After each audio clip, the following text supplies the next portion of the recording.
നമസ്കാരം. ലോകത്തിലെ ഏറ്റവും വലിയ സാമൂഹ്യ മാധ്യമങ്ങളൊന്നായ ഫേസ്ബുക്ക്, അതുപോലെ തന്നെ ഇൻസ്റ്റാഗ്രാം, വാട്സപ്പ് ഇതെല്ലാം മെറ്റയുടെ കയ്യിലാണുള്ളത്. നമുക്കറിയാം, ഇപ്പം നിലവിൽ മെറ്റയും ഇന്ത്യ ഗവൺമെന്റും തമ്മിൽ കൊമ്പ് കോർത്ത് നിൽക്കുന്ന ഒരു സാഹചര്യമുണ്ട്.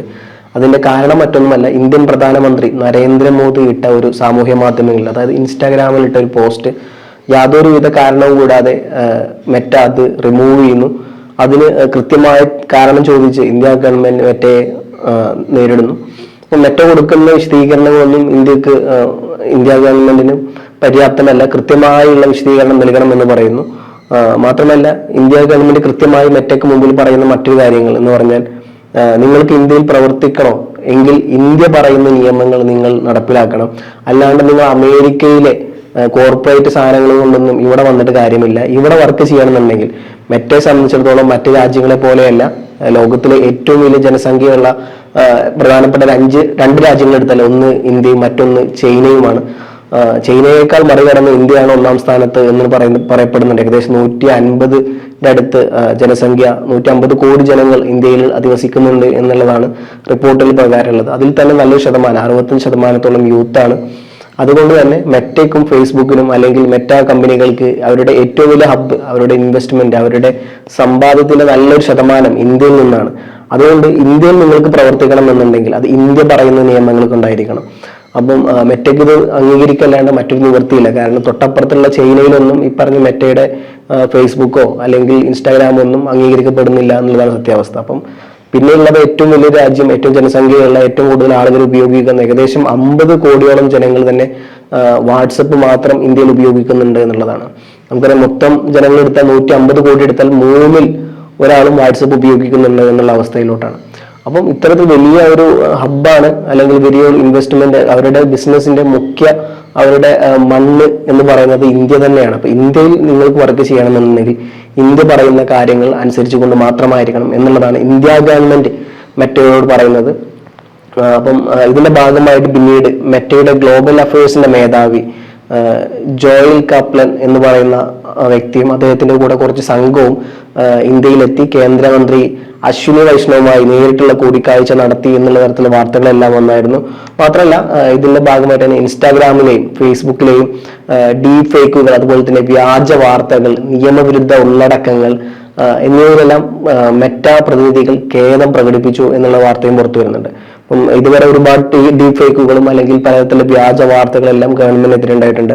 അപ്പം അത്തരത്തിലുള്ള കാര്യങ്ങളെല്ലാം റിമൂവ് ചെയ്യണം. അങ്ങനെ ഉണ്ടായിട്ടുണ്ടെങ്കിൽ അതിന്റെ ഭാഗമായിട്ട് അവർ ഖേദം പ്രകടിപ്പിച്ചു എന്നുള്ള തരത്തിലെല്ലാം വാർത്തകൾ വരുന്നുണ്ട്. മാത്രമല്ല, മാധ്യമങ്ങളോട് പ്രതികരിക്കാതെയാണ് അവർ ഇന്ത്യയിൽ നിന്ന് പോയത് എന്നുള്ളതാണ്.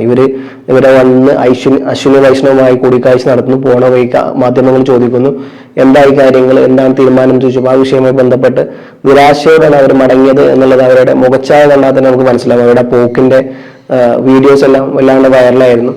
എന്നിരുന്നാൽ പോലും ഇന്ത്യയുടെ അന്ത്യശ്വാസനം, ദ ലാസ്റ്റ് വാർണിംഗ് എന്ന് പറയുന്നത്, ഇന്ത്യയിൽ പ്രവർത്തിക്കണമെങ്കിൽ അമേരിക്കൻ നിയമങ്ങളോ അല്ലെങ്കിൽ കമ്പനികളുടെ സ്വന്തം കോർപ്പറേറ്റ് നിയമങ്ങളോ അല്ല, മറിച്ച് ഇന്ത്യൻ കമ്പനികളുടെ IT നിയമങ്ങളും വ്യവസ്ഥകളും പൂർണ്ണമായി പാലിച്ചിരിക്കണമെന്ന് കേന്ദ്ര സർക്കാർ മെറ്റയ്ക്ക് കർശനമായ താക്കീതാണ് ഇതോടുകൂടി നൽകിയിട്ടുള്ളത്.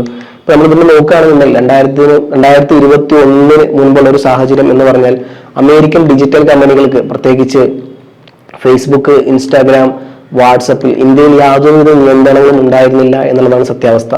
അവരുടെ സെർവറുകൾ, മാത്രമല്ല ഹെഡ് ഓഫീസുകൾ അമേരിക്കയിലായിരുന്നതിനാൽ പല തെറ്റുകളും സംഭവിച്ചാൽ ഇന്ത്യക്കാരുടെ പരാതികൾ കേൾക്കാനോ രാജ്യത്ത് ഒരു ഉദ്യോഗസ്ഥൻ പോലും ഉണ്ടായിരുന്നില്ല എന്നുള്ളതായിരുന്നു അതിന്റെ ഒരു സത്യാവസ്ഥ. അപ്പം പിന്നീട് ഈ പുതിയ പോലെ 2021 മുമ്പുള്ള അവസ്ഥയാണ് ഞാൻ പറഞ്ഞത്. പിന്നീട് 2021 ശേഷം പുതിയ IT നിയമങ്ങൾ നരേന്ദ്രമോദി സർക്കാർ കൊണ്ടുവരുന്നു. അതിൽ പ്രധാനപ്പെട്ട ഒരുപാട് കാര്യങ്ങൾ പറയുന്നുണ്ട്. കേന്ദ്ര സർക്കാർ IT നിയമങ്ങൾ, നിർണായക ഭേദഗതികൾ 2021 മുമ്പുണ്ടായിരുന്ന സാധനത്തിൽ കൊണ്ടുവരുന്നു. അതിൽ തന്നെ വിദേശ കമ്പനികൾ ഇന്ത്യയിൽ പ്രവർത്തിക്കണമെങ്കിൽ കുറച്ച് വ്യവസ്ഥകൾ പറയുന്നുണ്ട്. ആ വ്യവസ്ഥകൾ നിർബന്ധമായി പാലിച്ചാൽ മാത്രമേ ഇന്ത്യയിൽ വർക്ക് ചെയ്യാൻ പറ്റുള്ളൂ എന്ന് പറയുന്നുണ്ട്. അതിൽ പ്രധാനപ്പെട്ട ഒന്നാണ് ചീഫ് കംപ്ലൈന്റ് ഓഫീസർ. ഇന്ത്യൻ നിയമങ്ങൾ കമ്പനി പാലിക്കുന്നുണ്ടോ എന്ന് ഉറപ്പുവരുത്താൻ ചീഫ് ഓഫീസർ ഉണ്ടായിരിക്കണം. മാത്രമല്ല, ഗ്രീവിയൻസ് ഓഫീസർ, ഉപഭോക്താക്കളുടെ പരാതികൾ സ്വീകരിക്കാനും അതുപോലെ തന്നെ പരിഹരിക്കാനും ഗ്രീവിയൻസ് ഓഫീസർ നിർബന്ധമായും ഉണ്ടായിരിക്കണം എന്നുള്ളതും, അതുകൂടാതെ തന്നെ നോഡൽ കോണ്ടാക്ട് പേഴ്സൺ, അന്വേഷണ ഏജൻസികളുമായി 24 മണിക്കൂറും ബന്ധപ്പെടാൻ കഴിയുന്ന ഓഫീസർമാരുണ്ടായിരിക്കണം. മാത്രമല്ല പരാതി പരിഹരിക്കാൻ പ്രത്യേക അപ്പീൽ സമിതികൾ, അപ്പീലിയൻ കമ്മിറ്റി നിർബന്ധമായും ഉണ്ടായിരിക്കണം എന്നുള്ളതും.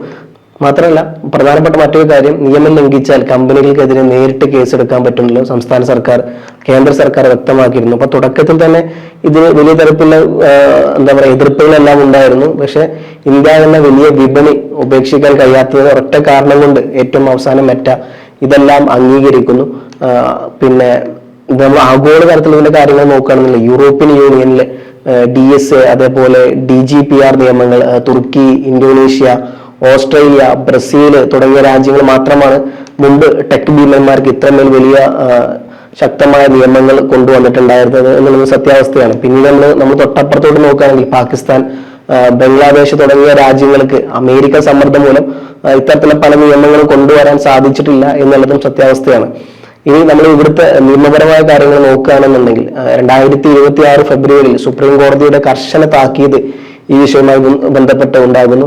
വാട്സപ്പ് ഉപഭോക്താക്കളുടെ വിവരങ്ങൾ പരസ്യമായി പങ്കുവെക്കുന്നതുമായി ബന്ധപ്പെട്ട പല കേസുകളിലും സുപ്രീം കോടതിയുടെ നിർണായക ഇടപെടൽ ഉണ്ടാകുന്നു. പൗരന്മാരുടെ സ്വകാര്യതയും അതുപോലെ ഭരണഘടനാ അവകാശങ്ങളും സംരക്ഷിക്കാൻ കഴിയില്ലെങ്കിൽ മെറ്റയ്ക്ക് ഇന്ത്യ വിട്ടു പോകാമെന്ന് ചീഫ് ജസ്റ്റിസ് അധ്യക്ഷനായ ബെഞ്ച് പരസ്യമായി മുന്നറിയിപ്പ് നൽകുന്നു. മാത്രമല്ല സമീപകാലത്തെ മെറ്റയുടെ ഒരുപാട് വീഴ്ചകളും അതിലുണ്ടായിട്ടുണ്ട്. ഇന്ത്യൻ പ്രധാനമന്ത്രി നരേന്ദ്രമോദിയുടെ ഒരു വീഡിയോ മെറ്റ പ്ലാറ്റ്ഫോമിൽ നിന്ന് ഡിലീറ്റ് ചെയ്യുന്നു. നമ്മൾ നേരത്തെ പറഞ്ഞ പോലെ തന്നെ പിന്നീട് അത് റീസ്റ്റോർ ചെയ്യുന്നു. മാത്രമല്ല ആന്റി ഇന്ത്യ പ്രൊമോഷൻസ് നടപ്പാക്കാൻ അനുവദിക്കുന്നു എന്നുള്ളത് മെറ്റ സമ്മതിച്ചു കഴിഞ്ഞു. ഇന്ത്യക്കെതിരെ ആന്റി ഇന്ത്യ പ്രൊമോഷൻസ് പലപ്പോഴും സാമൂഹ്യ മാധ്യമങ്ങൾ വഴി നടക്കുന്നു. അത് മെറ്റ ഔദ്യോഗികമായി സമ്മതിച്ച ഒരു കാര്യം തന്നെയാണ്. മാത്രമല്ല ഡാറ്റ മാർക്കറ്റ് വാല്യൂ, എന്തുകൊണ്ട് മെറ്റ ഇന്ത്യയുടെ നിയമങ്ങൾ അനുസരിക്കുന്നു എന്നുള്ള ചോദ്യത്തിന് ഇന്ത്യയാണ് മെറ്റയുടെ ഏറ്റവും വലിയ മാർക്കറ്റ് എന്നുള്ളതാണ് അതിന്റെ സത്യാവസ്ഥ. ഇന്ത്യയിലെ കോടിക്കണക്കിന് ഉപഭോക്താക്കളുടെ, ഉദാഹരണത്തിന് നമ്മൾ വാട്സപ്പ് എടുത്തത് നേരത്തെ പറഞ്ഞതുപോലെ ഏകദേശം 50 കോടിയിലധികം ആൾക്കാർ വാട്സപ്പ് ഉപയോഗിക്കുന്നുണ്ട്. അപ്പം ഇത്തരത്തിലുള്ള ഒരു നഷ്ടപ്പെടുന്നത് അവർക്ക് വലിയ സാമ്പത്തിക തകർച്ച ഉണ്ടാക്കും എന്നുള്ളത് അമേരിക്കക്ക് അറിയാം. അതുകൊണ്ട് തന്നെ അമേരിക്കൻ കമ്പനികളാണെന്ന ഹുങ്ക് ഇന്ത്യയിൽ ചെലവാക്കുന്നതിന്റെ പ്രധാന കാരണം ഈ ഒരു വലിയ കാരണമാണ്. അവർ അത്ര വലിയ ഹുങ്ക് അവർക്ക് ഉണ്ടാകുമ്പോഴും ഇന്ത്യയിൽ ഇത്തരത്തിലുള്ള കാര്യങ്ങൾ ഏറ്റവും അവസാനം അംഗീകരിക്കപ്പെടുന്നുണ്ടെങ്കിൽ അത് ഇന്ത്യയുടെ ജനസംഖ്യയും അതുപോലെ തന്നെ ഇന്ത്യയിലെ യുവാക്കളെയും കണ്ടുകൊണ്ട് മാത്രമാണ്. അതല്ല ഇന്ത്യ ഒരൊറ്റ എതിർത്താൽ പിന്നെ അവരുടെ വലിയ ഒരു വീഴ്ചയായിരിക്കും ഉണ്ടാവുക. മാത്രമല്ല ഡിജിറ്റൽ സോവറിറ്റി, ഇന്ത്യ സ്വന്തം രാജ്യത്തെ പൗരന്മാരുടെ ഡാറ്റയും അവകാശങ്ങളും സംരക്ഷിക്കാൻ കാണിക്കുന്ന ഈ ഒരു ഇച്ഛാശക്തി ഉണ്ട്. നമുക്കറിയാം നമ്മുടെ രാജ്യത്തിന്റെ പൗരന്മാരുടെ ഡാറ്റ യാതൊരുവിധ കാരണവശാലും പുറത്തു കൊടുക്കാൻ ഇന്ത്യ ഗവൺമെന്റ് സമ്മതിക്കില്ല എന്നുള്ളത് കൃത്യമാണ്. അപ്പൊ ഇത്തരത്തിലുള്ള പല കാര്യങ്ങളും മുൻകൈ എടുത്തുകൊണ്ടാണ് ഇന്ത്യ ഗവൺമെന്റ് ഇത്തരത്തിലുള്ള കാര്യങ്ങളിലോട്ട് നീങ്ങുന്നത്. മാത്രമല്ല ഡീപ് ഫേക്ക്, ഡീപ് ന്യൂസ്, തെരഞ്ഞെടുപ്പ് കാലഘട്ടത്തിലും മറ്റും വ്യാജ വാർത്തകളും അതുപോലെ തന്നെ ഡീപ് ഫേക്കുകളും ദേശീയ സുരക്ഷയ്ക്ക് ഭീഷണിയാകുന്ന തരത്തിലുള്ള പല കാര്യങ്ങളും സാമൂഹ്യ മാധ്യമങ്ങളിൽ വരാറുണ്ട്, പ്രത്യേകിച്ച് ഇലക്ഷൻ കാലഘട്ടത്തൊക്കെ. അപ്പം ഇത്തരത്തിൽ പല കാര്യങ്ങളും വരുമ്പം കൃത്യമായി ഗവൺമെന്റ് പലവട്ടം ഗവൺമെന്റ് പോട്ടെ എന്ന് വെക്കുന്നു. 2021 ശേഷം പുതിയ IT നിയമങ്ങൾ കൊണ്ടുവരുന്നു. അപ്പം ഇത്തരങ്ങൾ മെറ്റയ്ക്ക് വേണ്ടി 2021 വരെ എങ്ങനെയായിരുന്നു എന്നുള്ളത് രണ്ടാമത്തെ കാര്യം.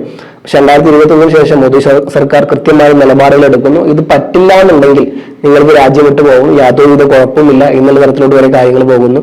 എന്തായാലും മെറ്റയുമായുള്ള കൂടിക്കാഴ്ച അശ്വിനി വൈഷ്ണവ് നടത്തി കഴിഞ്ഞു. മെറ്റയുടെ അന്തിമ തീരുമാനം എന്താകുന്നു, മെറ്റ ഇവിടുന്ന് പോകുന്നത് വലിയൊരു സംതൃപ്തിയോടുകൂടിയല്ല. അതുകൊണ്ട് തന്നെ ഇന്ത്യയിൽ ഒരു പക്ഷേ ഈ പറയപ്പെട്ട സാമൂഹ്യ മാധ്യമങ്ങൾ വിലക്കപ്പെട്ടാൽ അത്ഭുതപ്പെടേണ്ടതില്ല. ഒന്നല്ലെങ്കിൽ ഇന്ത്യ പറഞ്ഞതനുസരിച്ച് അവർക്ക് ഇവിടെ വർക്ക് ചെയ്യാം, അതല്ല എന്നുണ്ടെങ്കിൽ അവർക്ക് അവരുടെ പെട്ടിയും കിട്ടക്കെടുത്ത് നാട് കടന്നു പോവാം എന്നുള്ളതാണ് സത്യാവസ്ഥ. എന്തായാലും വരും ദിവസങ്ങളിൽ കാത്തിരുന്ന് കാണാം എങ്ങനെയായിരിക്കും മെറ്റയുടെ ഇനിയുള്ള നീക്കങ്ങൾ എന്നുള്ളതും ഇന്ത്യ ഗവൺമെന്റിന്റെ തുടർ നീക്കങ്ങൾ എന്തായിരിക്കും എന്നുള്ളതും.